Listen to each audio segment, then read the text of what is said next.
Hi, and welcome to Fleming College's Frost Campus. This is the academic hatchery for the aquaculture program. Over here in this corner, we have a tank of rainbow trout. As you can see, they are our misfits. So these are kind of poor performers that we decided to put in this tank to give them a second chance at life. And as you can see, some of them have grown to be bigger than others. So this is a tank that our students come in and have to take care of every day. Also in this corner, as you can see, our student now, we have a Daphnia colony and algae colony. So the idea is that we can use the waste from the fish to feed the algae, and the algae we use to feed the Daphnia. And so other programs will use the Daphnia for their labs and for ID purposes. So here in our aquarium room, this is where we house our zebrafish colony, and this fish wall was actually donated by Sick Kids Hospital. So we had a graduate from the program go and is now employed there to take care of their own zebrafish colony there. So the reason why a hospital, you may think, why would they have fish, is actually because we share up to 80% of the same DNA as these little fish in here. So they are a great subject for researchers to use for human healthcare reasons. So these guys are wonderful because, as you see, this huge wall, we can house many fish in it. So they have a small footprint, they're easy to take care of, but also their embryos are clear, so that researchers can actually watch the development in their embryo a lot better than something else. So this has been a huge asset to our program here. We've had them for a little over a year now, so it was a bit of a learning curve for us here, but it has been a great asset for now our students too. Also have more experience with a different species that is used in a different portion of the aquaculture field. So not just production, they can now have the skills to go into research as well. So over here we have our aquaponic system, something else that we try to include in our program for our students to open more opportunities. So the idea is right now that actually in these systems here we are housing our adult zebrafish. So on the wall was all our young juveniles, and here these are all our adults. So they are sexually matured, and we do have them divided right now between females and males. They were producing so many eggs that we were actually finding them everywhere in our system, so we had to separate them. But their system is actually, their waste will dissolve or break down in the water for there to be nutrients, and now that water is getting plumbed up for the plants. So the plants will grow, and the plants will clean all those things out, and that water is then coming back to our fish. So again, something very new for us, and has gone very well. So this is our water chemistry kind of station. So right now our students are actually testing our water. We test every system here at the college, and so we use a spin disc. So they put the sample of water in, the machine will spin it, and then they record the readings. Students are taught of what kind of parameters we're looking for, so then they know if something is wrong, they can catch it, and then we can solve it together as a class.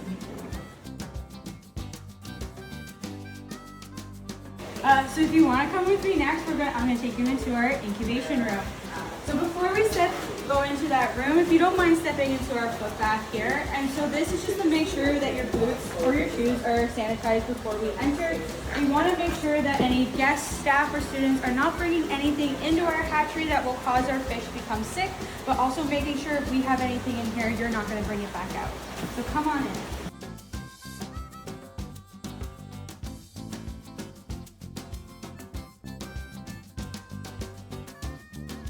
So these units are called heat stacks. They are incubators for fish eggs. Many different salmonid eggs, the eggs of trout and salmon, are hatched in units just like this. We currently have rainbow trout eggs in here. If you want to have a little peek here and look over the edge, you can see we've got these nice little orange rainbow trout eggs. And part of the duties that we have when we are working with these eggs is that we have to pull out the eggs that come up dead, because the dead eggs can grow fungus on them, and then that can affect the live eggs. So it's important to do daily maintenance and daily sanitation on the trays to make sure that we're getting the dead eggs out so the live ones can come. So over here in our incubation room, we not only house our eggs, but also our young fish. So these troughs right here house all our rainbow trout right now. So the idea is that once the eggs are in the heat stacks and they've eyed up, they will then hatch into sac fry. Once they're getting close to where they have absorbed all of their sac, their yolk sac, we will then move them into troughs. And this is where our students will continue to take care of them until they're large enough to go out into our main hatchery. So these rainbows right now were actually spawned in-house by our own students. In November, we took them to a trout farm not far from here, where they got to learn how to spawn female and male rainbow trout. We then brought the eggs and the milk back here in-house. They fertilized the eggs and then have raised them ever since. So these are truly our students' young little babies. They are now at the size, we try to get them to 2 grams, and then they will finally move out into the big main hatchery. If you want to follow me, I'm going to now take you into our main hatchery. So this main hatchery is what we call a RAS system, a recirculating aquaculture system. And what that means is that we reuse all our water out here. So right now we have 18 tanks out here ranging in different sizes.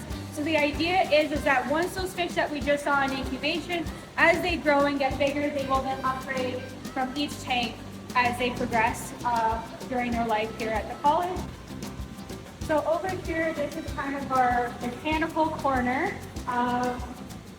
When we are full, we can use up to 500 liters a minute worth of water. Because our well is only bringing in 80 liters a minute, that is why we have to reuse all our water. But in order to do that, fish of course eat and they poop.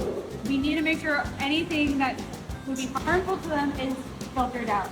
So all our tanks out here drain into the trenches.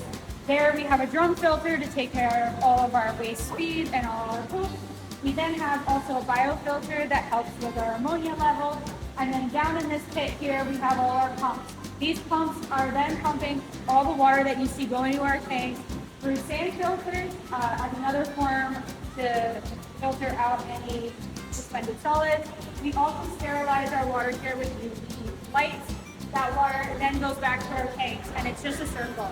So once that water goes to our tanks, it all drains right back into our system and is constantly being used.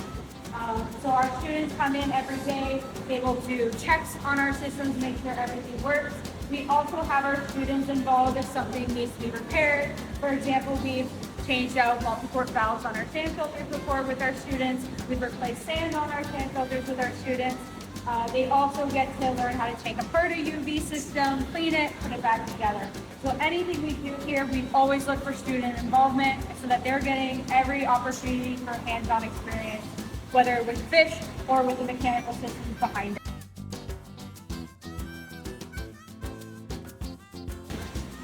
So right now we have 3 blue tanks with all the large grades that came from the incubation room. So now we're going to try to really push them on feed to get them as big as we possibly can.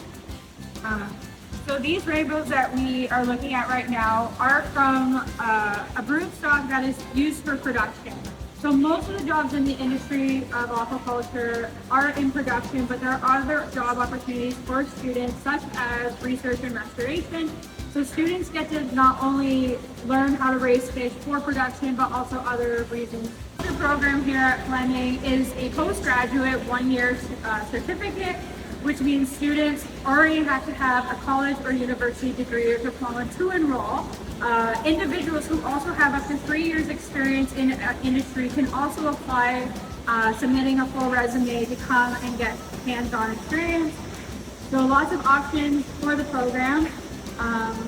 We also offer multi-day trips with our program where our students get to go visit other hatcheries that either raise fish for production, whether it's for research or also restoration.